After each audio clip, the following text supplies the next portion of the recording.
কিছু মানুষ রয়েছে তাদের মাথায় যা আসে তাই বলে ফেলে। কারোর সাথে আপনার 6 মাস পরে দেখা হলো কোনো একটা পার্টিতে, ঈদের সময় অথবা অন্য কোথাও, হে আসসালামু আলাইকুম, আপনি তো মোটা হয়ে গেছেন, সবার সামনেই। এটা কেমন কথা? আপনি এটা মনে মনে আনতে পারেন আর নিজের মনে মনে মাশা আল্লাহ বলতে পারেন, কিন্তু সবার সামনে কেন আপনাকে এই কথা বলতে হবে? হেই, তুমি তো কয়েক বছর আগে পড়ালেখা ছেড়ে দিয়েছিলে, এখনো পাশ করনি, এখনো ফেল অবস্থাতে আছো। মানুষ আপনাকে এরকম কথা বলে আর এটা আপনাকে রাগান্বিত করে। এই অবস্থায় কি করবেন? আল্লাহ বলেছেন এটা আপনার মনের বিনয় প্রকাশের অংশ। এভাবেই আল্লাহ আমাদের বিনয় যাচাই করবেন। আর প্রসঙ্গক্রমে তারাই হয়ে থাকে আমাদের সবচেয়ে কাছের মানুষ, যার অর্থ আপনি এই ধরনের পরিস্থিতিতে বারবার বারবার বারবার পড়বেন। কিভাবে এটা থেকে বেরিয়ে আসবেন? আল্লাহ বলছেন ওয়াইদা খাতাবাহুমুল জাহিলুনা ক্বালু সালামা। এটা দিয়ে কতিপয় জিনিস বোঝায়। আমি এখানে সেই কয়েকটি শিক্ষা নিয়ে আলোচনা করব। যখন এমনটা ঘটবে আপনার তাৎক্ষণিক প্রতিক্রিয়া হবে শান্তি, ক্বালু সালামা। এটা দ্বারা বিদায় বোঝাতে পারে। আপনি বলবেন সালাম, আমি আর এই আলোচনা চালিয়ে যেতে চাই না, আমি সম্মানজনকভাবে আপনাকে বিদায় জানাবো। ও দাঁড়ান, আমার তো একটা মিটিং আছে।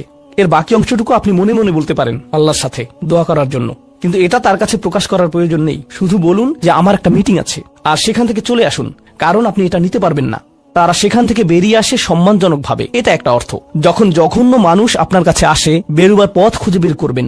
কোরআন এই সূরাতে আরো পরে যা বলেছে যে মাররু কিরামা, সম্মানজনকভাবে তারা এটা অতিক্রম করে চলে যায়। কিছু কিছু মানুষ আছে যারা এমন কথা বলতে চায় যা আপনাকে রাগান্বিত করবে। তারা আসলে এটা করে মজা পায়।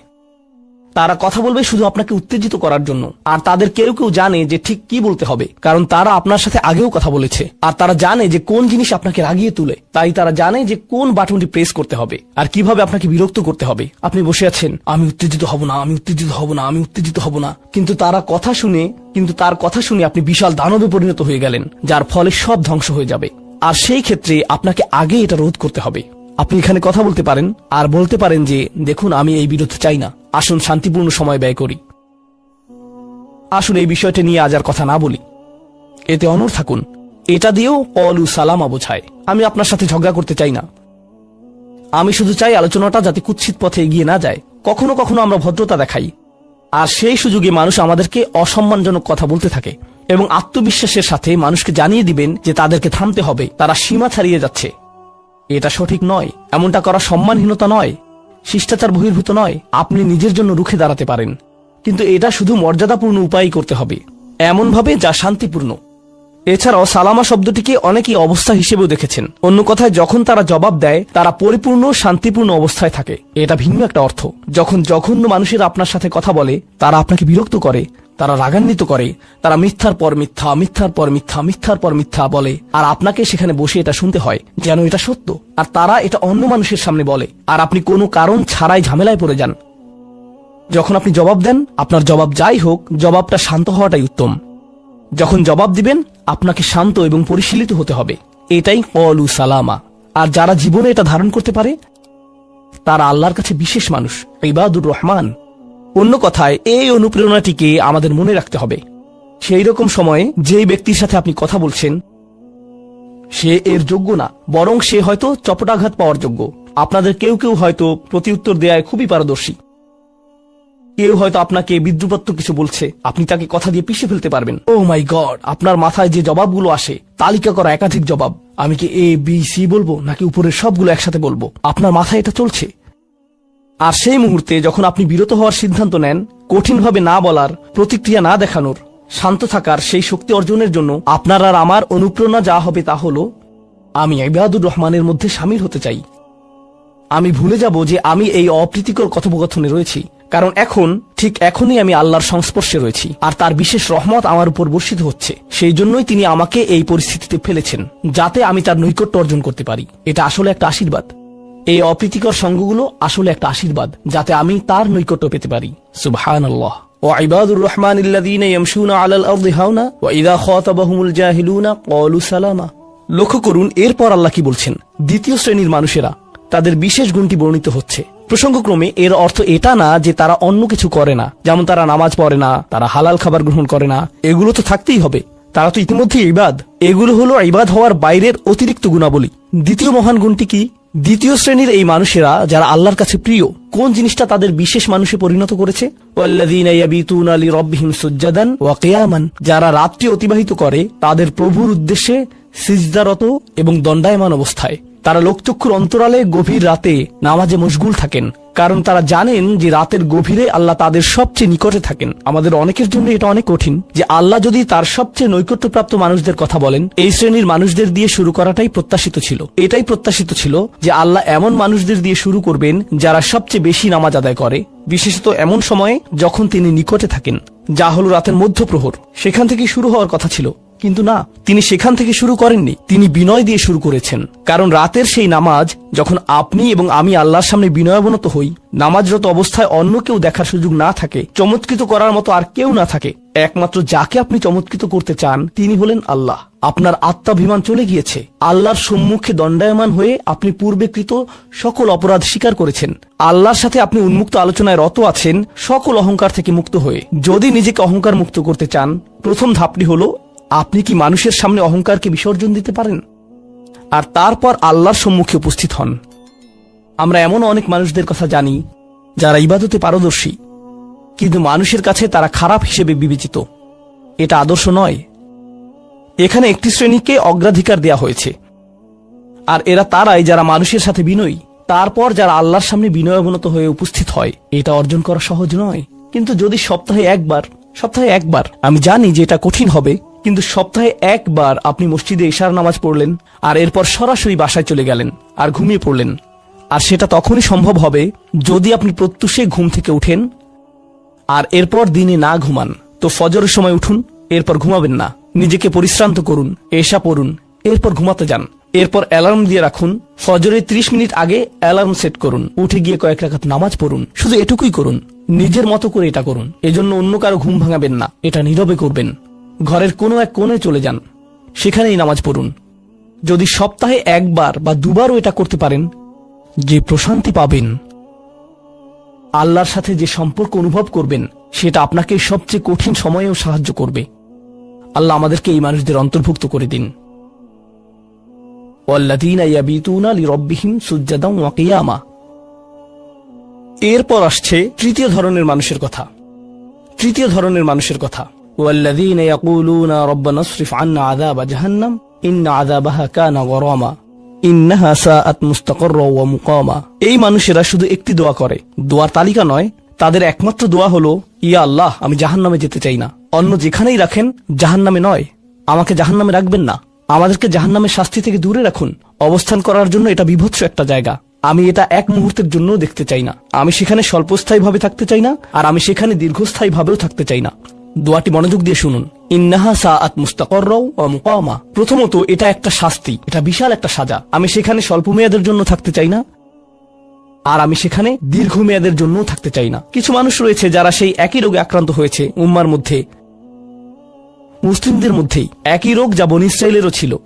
তারা বলেছিল, আল্লাহ আমাদেরকে শাস্তি দিবেন না, ইল্লা আইয়ামান মাদুদা, দিলেও কয়েক দিনের জন্য। মুসলিমদের মনোভাবও এমন হয়েছে। তারা বলে, আল্লাহ আমাদের শাস্তি দিবেন, কিন্তু তা তো চিরদিনের জন্য না, তাই না? আমরা মুসলিম, একসময় আমরা ঠিকই বেরিয়ে আসবো। ঠিক আছে, ভালো, আমি জাহান্নামে যাব, কিন্তু এটা হবে দীর্ঘ সাপ্তাহিক ছুটির মতো, আর তারপর আমার আর সমস্যা নেই। দেখুন আল্লাহর নৈকট্যপ্রাপ্ত মানুষদের দোয়া। তারা আল্লাহকে বলছেন, ও আল্লাহ, আমি জাহান্নামে যেতে চাই না, স্থায়ী ভাবে না, অস্থায়ী ভাবেও না। আমি স্বীকার করছি যে অবস্থানের জন্য এটা বিভৎস একটা জায়গা। মুস্তাকাররান ওয়া মুকামা, শুধু থামার স্থান হোক অথবা চিরকালীন স্থান হোক, আমি এগুলোর কোনোটাই চাই না। আজকে আমি সূরাতুন নিসার দুটি আয়াত শেয়ার করতে চাই। একটি আয়াতে আল্লাহ বলছেন সবার আগে কোন কোন পাপগুলো থেকে আমাদেরকে দূরে থাকা প্রয়োজন। অনেক সময় একজন মুসলিমের জীবনে কাজের অগ্রাধিকার নির্ধারণের ক্ষেত্রে সঠিকভাবে বুঝের অভাব দেখা দেয়। কিছু কিছু কাজ অন্য কাজের চেয়ে বেশি গুরুত্বপূর্ণ, অন্যান্য কাজের চেয়ে আপনার নামাজ বেশি জরুরি। ইসলামের এমন অনেক আমল রয়েছে যা জীবনকে সৌন্দর্যমণ্ডিত করে তুলবে, কিন্তু সেই কাজগুলো গুরুত্বর দিক থেকে নামাজের কাছাকাছি পর্যায়েও নেই, বা পাপ কাজের ক্ষেত্রেও এরকম প্রাধান্য রয়েছে। অনেক আমল রয়েছে যেগুলো আমাদের করা উচিত, যেমন ঘরে প্রবেশের সময় ডান পা দিয়ে প্রবেশ করা উচিত, টয়লেটে প্রবেশের সময় বাম পা দিয়ে প্রবেশ করা উচিত, এবং নির্দিষ্ট দোয়াগুলো পড়া উচিত। এ ধরনের আমলগুলো করার চেষ্টা থাকা উচিত, এগুলো উপেক্ষা করার কোনো সুযোগ নেই। কিন্তু এমন অনেক পাপ কাজ রয়েছে যেগুলো করা কবিরা গুনাহ। অনেক সময় এই অগ্রাধিকার নির্ধারণের ক্ষেত্রে মানুষ যখন সঠিক জ্ঞানের অভাব থাকে তখন তারা ছোট ছোট ব্যাপারকে বেশি গুরুত্ব দেয়। তারা নিশ্চিত করতে চায় যে আমি অমুক অমুক সুন্নাহ ঠিকভাবে পালন করছি তো, অমুক অমুক দোয়াগুলো নিয়মিত পড়ছি তো, শুক্রবারে সূরাতুল কাহফ পড়ছি তো, ইত্যাদি ইত্যাদি। তো তারা ছোট ছোট আমলগুলো সঠিকভাবেই আদায় করে, কিন্তু একই সময়ে চোখের সামনে থাকা বিশাল বিশাল গুনাহগুলো অনায়াসেই করে ফেলে। করার সময় দ্বিতীয়বার চিন্তাও করে না। যেমন ধরুন হারাম উপার্জনের টাকা, জিনা করা, সুদ, এরকম বড় বড় গুনাহ, বিরাট বিরাট শয়তানি পাপগুলো সে অনায়াসেই করে যায়। মনে হয় যেন চোখ থাকতেও সে অন্ধ। ছোট ছোট আমলগুলো আপনি ঠিকই গুরুত্ব দিয়ে করে যাচ্ছেন, যেন মনে মনে ভালো ফিল করতে পারেন যে যাক আমি তো ধর্ম পালন করছি। এজন্যই কুরআন আমাদেরকে বিভিন্ন আমলের সঠিক অনুপাত ঠিক করে দিয়েছে।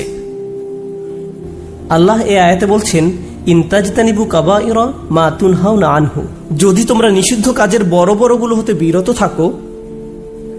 সুতরাং দেখা যাচ্ছে এমন অনেক বড় বড় পাপ রয়েছে যেগুলো থেকে আমাদের অবশ্যই বিরত থাকতে হবে। যদি আমরা এটা করতে পারি তাহলে ছোট ছোট পাপের ক্ষেত্রে আল্লাহ বলছেন, নুকাফিরু আনকুম সাইয়্যাতিকুম, তাহলে আমি তোমাদের ছোট ছোট পাপগুলো ক্ষমা করে দেব। অর্থাৎ আগে সিরিয়াস ব্যাপারগুলো যত্ন নাও। কোরআন যেগুলোর উপর গুরুত্ব আরোপ করেছে, যেমন টাকা উপার্জনের বিষয়টা, কিভাবে আমরা টাকা আয় করি এবং কিভাবে তা ব্যয় করি, সে ব্যাপারে আগে যত্নবান হওয়া, এটা খুবই সিরিয়াস একটা ব্যাপার। আমাদের আশেপাশে যারা আছে তাদের অধিকারের ব্যাপারে সাবধান থাকা, যারা এতিম বা অভাবগ্রস্ত তাদের দেখাশোনা করা।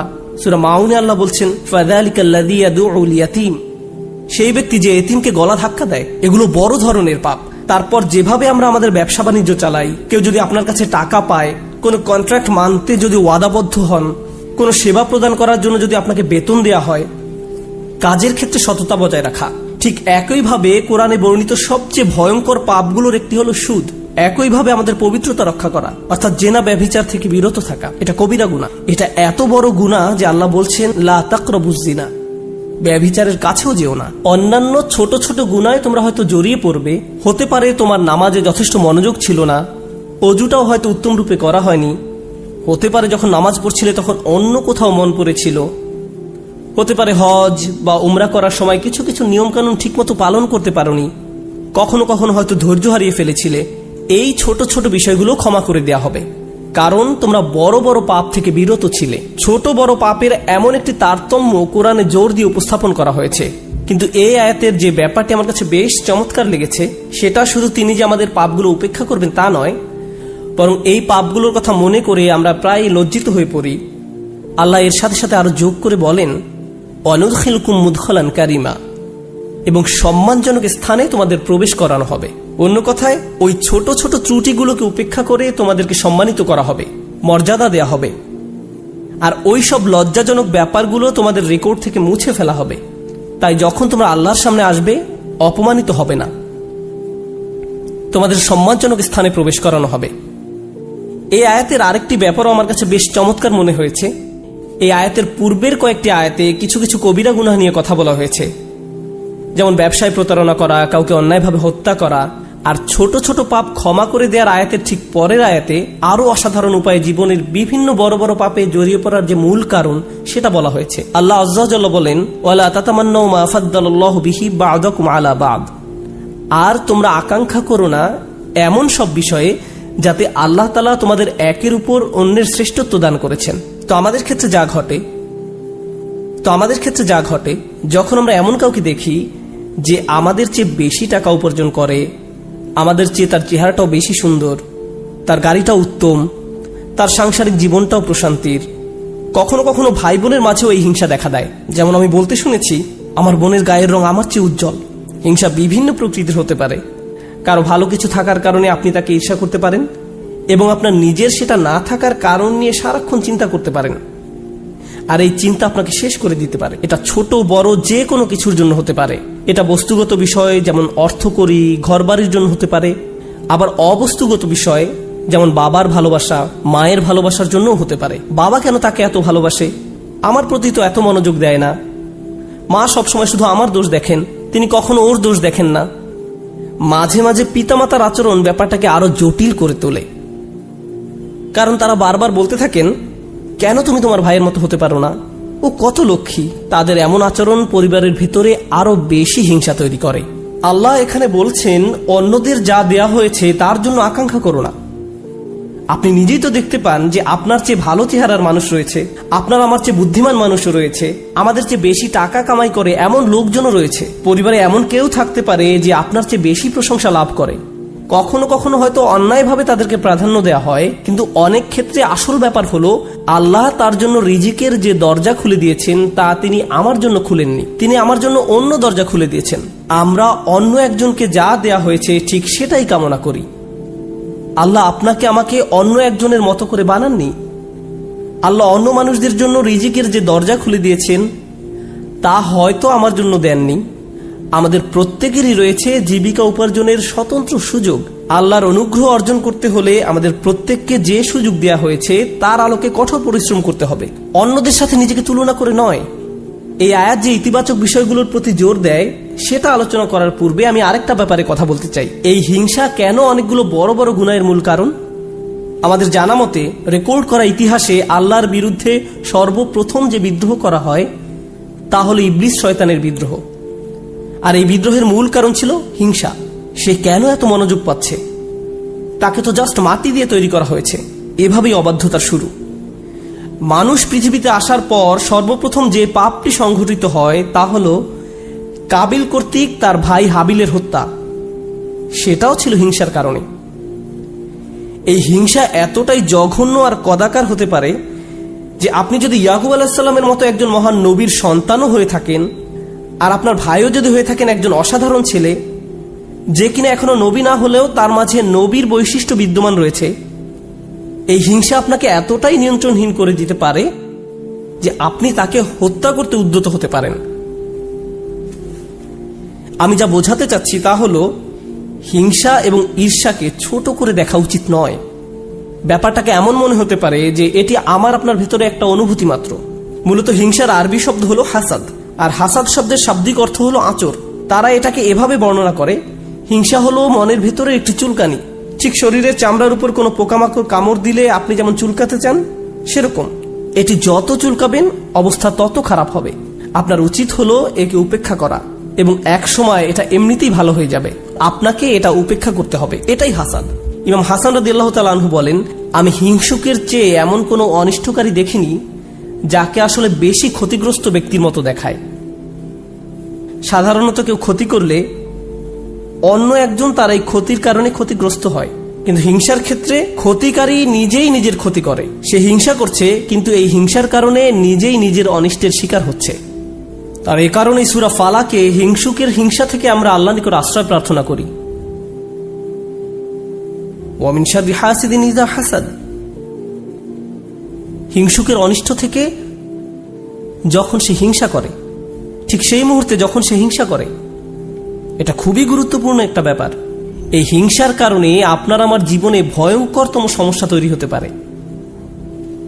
এখন আমি নিজেকে বিশ্লেষণ করতে চাই।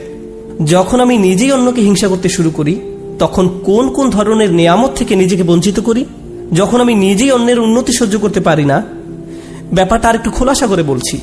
তামান্নি জাওয়াল নি'মা লিদুনিহি। আপনি ইচ্ছা করেন যে তার যেন এই নিয়ামতটি না থাকে। ব্যাপারটা এমন নয় যে আচ্ছা ওই ভাই খুবই শক্তিশালী, আমি যদি তার মতো শক্তিশালী হতাম। না না না, আমি ইচ্ছা করি যে সে অসুস্থ হয়ে পড়ুক আর আমি শক্তিশালী হয়ে উঠি। আপনি ইচ্ছা করেন তার মাঝে যেন ওই ভালো বিষয়টা না থাকে। কোন কারণে সে ওইটা পাবে? আচ্ছা সে প্রমোশন পেয়েছে, এখন আমারও ইচ্ছা হয় যে আমিও যেন প্রমোশন পাই। না না না, হিংসা হলো আমি চাই সে বরখাস্ত হোক আর আমি প্রমোশন পাই। আপনি তার ব্যর্থতা দেখতে চান, আপনার ভেতরের কিছু একটা চায় তার যেন পতন ঘটে। তার পতনের ফলে আপনার জীবিকায় সমৃদ্ধি আসে না, আপনার এতে কোনো উপকার হয় না, তবু আপনার ভেতরের কিছু একটা তার পতন কামনা করে। যদি তার পতন ঘটে তাহলে আপনার কাছে তা ভালো লাগবে। এটাই হলো হাসাদ। কিভাবে এটা একজনের ভালো দিক ধ্বংস করে দেয়? আমরা ইবলিস শয়তান সম্পর্কে জানি। আল্লাহ তাকে ফেরেশতাদের কাতারে রেখেছিলেন, এর চেয়ে উন্নত কোনো মর্যাদা হতে পারে না। কিন্তু হিংসা তাকে এত উচ্চ পর্যায় থেকে একেবারে নিম্নতম পর্যায়ে নামিয়ে দিয়েছে, আল্লাহর নিকট থেকে বহু দূরে সরিয়ে দিয়েছে। চিন্তা করতে পারেন এত বড় মর্যাদা কেড়ে নেওয়া হলো। এর মূল কারণ ছিল হিংসা। চিন্তা করতে পারেন? মূল কারণ হলো নিজেকে অনেক বড় কিছু মনে করা। হিংসার কারণে হত্যার মতো জঘন্য অপরাধ সংঘটিত হলো। আল্লাহ সূরা আরাফে বর্ণনা করেন, কাআন্নামা কাতালান নাসা জামিআ, সে যেন গোটা মানব জাতিকে হত্যা করলো। হিংসার কারণে হত্যার মতো জঘন্য অপরাধ সংঘটিত হলো। আর এই মহাপাপের মূল কারণও ছিল হিংসা। এই সকল উদাহরণের মূল শিক্ষা হলো আমাদের নিজেদেরকে ভালো করে বিশ্লেষণ করে দেখা উচিত আমরা নিজেরা এই রোগে আক্রান্ত কিনা। ভালো করে খতিয়ে দেখা উচিত আমাদের মাঝে এই ঘৃণ্য ব্যাধিটি আছে কিনা। মানুষ শুধু টাকা পয়সা নিয়ে হিংসা করে না, মানুষ প্রায় সবকিছু নিয়ে হিংসা করে। পরিবারের সবার মনোযোগের কেন্দ্রবিন্দু হওয়া, এটা এমনকি ধর্মীয় পরিমণ্ডলেও ঘটতে পারে। ভাই জানেন, অমুক শায়েখ, তার ভিডিও মানুষ বেশি দেখে। আপনি তার ফলোয়ারদের সাথে নিজের ফলোয়ারদের তুলনা করছেন কেন?